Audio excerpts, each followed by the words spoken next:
ساعات والقمة هتبتدي على استاد القاهرة الدولي الساعة 8:30 بعد ما المباراة اتأجلت من الساعة 7 للساعة 8:30 بالليل إن شاء الله.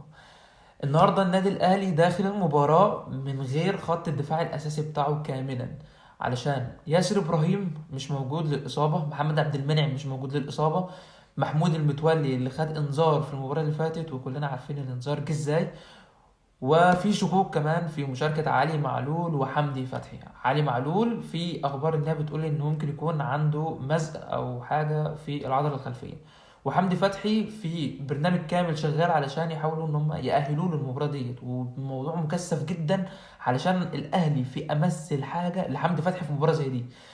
النهارده حمدي فتحي لو موجود هيساعدك ان هو هيكون موجود في وسط الملعب بدل عمرو السولية اللي مصاب ومليون في المية هو مش. النهارده لو حمدي فتحي مش موجود هو كمان، يعني لو حمدي فتحي افترضنا ان هو كمان غايب عن المباراة ديت النهارده، فدلوقتي باك رايت هيكون محمد هاني بشكل طبيعي جدا، ولكن في قلبين الدفاع هيكون عندك الخيار الاول ورامي ربيعه، هو احد كباتن النادي الاهلي وعليه كل الاعتماد النهارده في خط الدفاع كاملا. المدافع التاني اللي هيكون جنبه يا اما كولر ممكن يوظف محمد هاني زي ما موسيماني كان بيعمل ويحطه سيرد باك تاني، او الاهلي يلاعب ايمن اشرف، وده اللي نفسي ان هو يحصل. ايمن اشرف اختفى بقاله فتره كبيره، ايمن من المدافعين الرجاله بجد.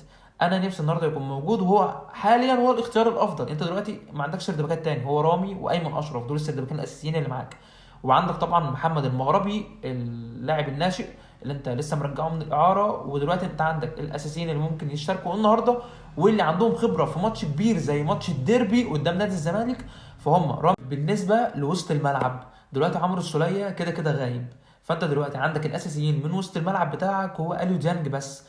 فدلوقتي النهارده النادي الاهلي هيشارك مروان عطيه في اول مباراه رسميه ليه هتكون قدام نادي الزمالك، حاجه كبيره جدا وضغط كبير قوي عليه هو شخصيا، بس احنا واثقين فيه.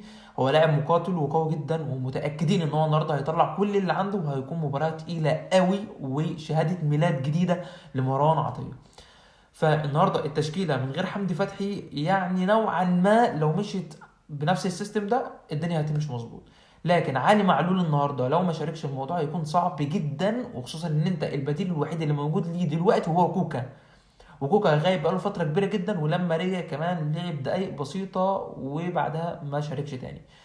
في النهارده خيارين للنادي الاهلي في المباراه، يا اما يشارك محمد هاني كسيرت باك وهتلاعب خالد عبد الفتاح كباك رايت، ويبقى النهارده كده انت بتبدا في التشكيله الاساسيه باتنين لعيبه جداد على التشكيل، ومحمد هاني في مكان يعتبر مش مكانه هيكون سيرد باك، وده اللي انا ما اعتقدش ان هو الانسب خالص. في يعني في نفس الوقت انت عندك ايمن اشرف، فممكن ايمن اشرف يلعب جنب رامي ربيعه ومحمد هاني في مكانه وعلي معلول، ووراهم محمد الشناوي، وسط الملعب مروان عطيه كستة.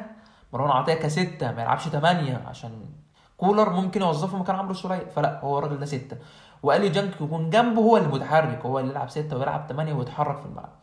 في الهاف رايت المتألق اللي بيلعب في أعز مستوياته حسين الشحات كهاف رايت، وراه محمد هاني نسخة كأس العالم. الاتنين دول بيجوا في كأس العالم كده بيطلع لهم نسخة غريبة، فالاتنين دول هيكونوا متواجدين في الجنب، وبكده هيكون الجنب الايسر من الملعب متكون من علي معلول واحمد عبد القادر. هيتبقى لك بقى الحته اللي في وسط الملعب ديت، هتلاعب اكيد محمد مجدي قفشه، واللي انا شايف ان هو احسن من برونو سافيو في الفتره الحاليه، عشان برونو سافيو من ساعه ما جه النادي الاهلي هو جاب جون في الزمالك واختفى، ما شفتوش من ساعتها. فبالنسبه لي محمد مجدي قفشه يلعب كبلاي ميكر، وقدامه محمود عبد المنعم كهربا، ولا شادي ولا محمد شريف يلعبوا المباراه دي تماما. الاتنين مستواهم قليل جدا، واللي في مستواه حاليا واللي جاي حرفيا من الايقاف جعان كوره هو كهربا، فمن المنطقي جدا ان انت تلعب كهربا كراس حربة في المباراه ديت. والماتش اللي فات كهربا قدم كل حاجه ممكن تتعمل في الماتش، فكهربا لو لعب بكره هيكون سلاح قوي جدا، الراجل مهاري، ولو على نفس المستوى بتاع الماتش اللي فات فممكن يخلص لك الماتش بمنتهى السهوله. وبالنسبه لنادي الزمالك ففتوح وعبد الله جمعه مش موجودين. هنا بسالك يا عم مرتضى، فتوح وعبد الله جمعه ليه في ماتشات الزمالك الاثنين بيختفوا؟ فين؟ فين فتوح؟ اكيد لسه بيعملوا تحاليل المنشطات ديت، وانا عارف الموضوع بياخد شويه وقت، وربنا يفك كربهم بالف سلامه. وبكده تكون خلصت حلقتنا، ولو عجبك الفيديو ما تنساش اللايك والاشتراك في القناة